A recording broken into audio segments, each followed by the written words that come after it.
Yang merusak Indonesia ini adalah partai politik.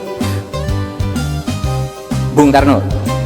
Yang merusak Indonesia ini adalah maklumat Wakil Presiden 3 November tahun 45 yang menyuruh membentuk partai politik sehingga negara kacau kayak gini.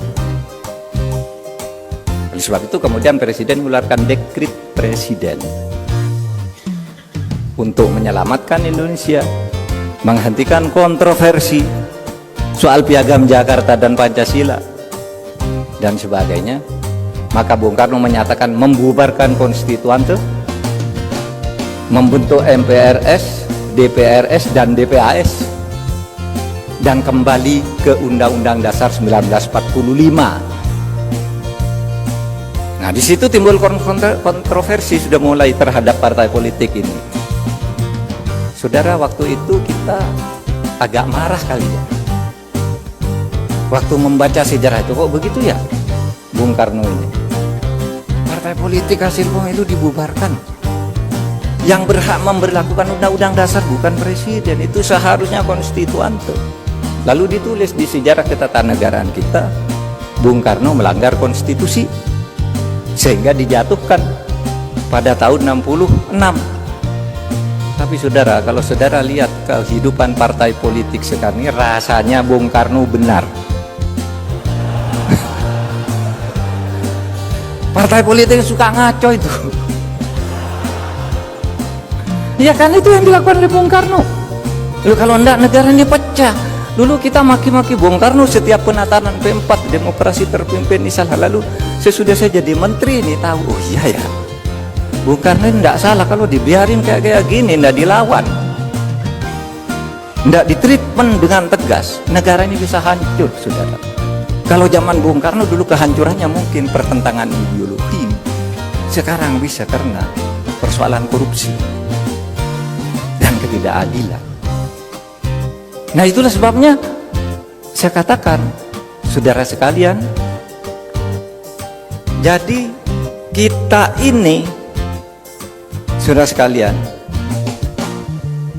mempunyai negara demokrasi di mana partai politik itu merupakan salah satu instrumen penting. Itulah sebabnya zaman Pak Harto itu partai politik yang zaman Bung Karno yang ikut banyak sekali sampai perorangan ikut. Zaman Pak Harto dijadikan 10 aja yang boleh ikut. Pemilu pertama tahun 71, saudara yang sudah ada di tahun 71 ingat ada 10 partai politik. Tapi tahun 73 oleh Pak Harto disederhanakan ke 3 aja biar enggak ribut-ribut. Ternyata lalu kemudian 3 partai ini dikooptasi oleh kekuatan politik Orde Baru, sehingga di situ terjadi KKN, korupsi, kolusi dan nepotisme yang akumulatif. Apa akhirnya? Pak Harto dijatuhkan juga, tidak ikut ketentuan Undang-Undang Dasar. Demokrasi zaman Pak Harto itu demokrasi formal berjalan, setiap 5 tahun ada pemilu. Pemilunya ya direkayasa, tidak pakai survei, saudara, udah pemenangnya udah tahu ya.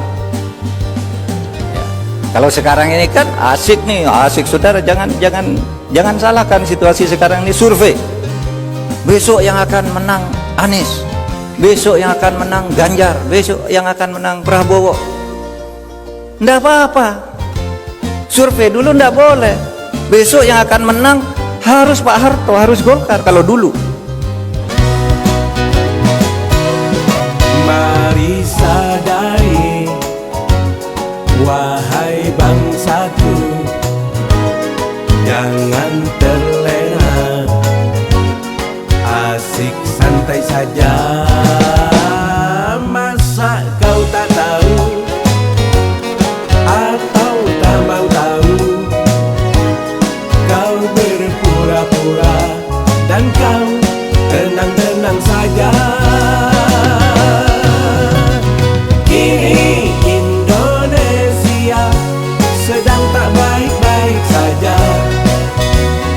Semua sektor ekonomi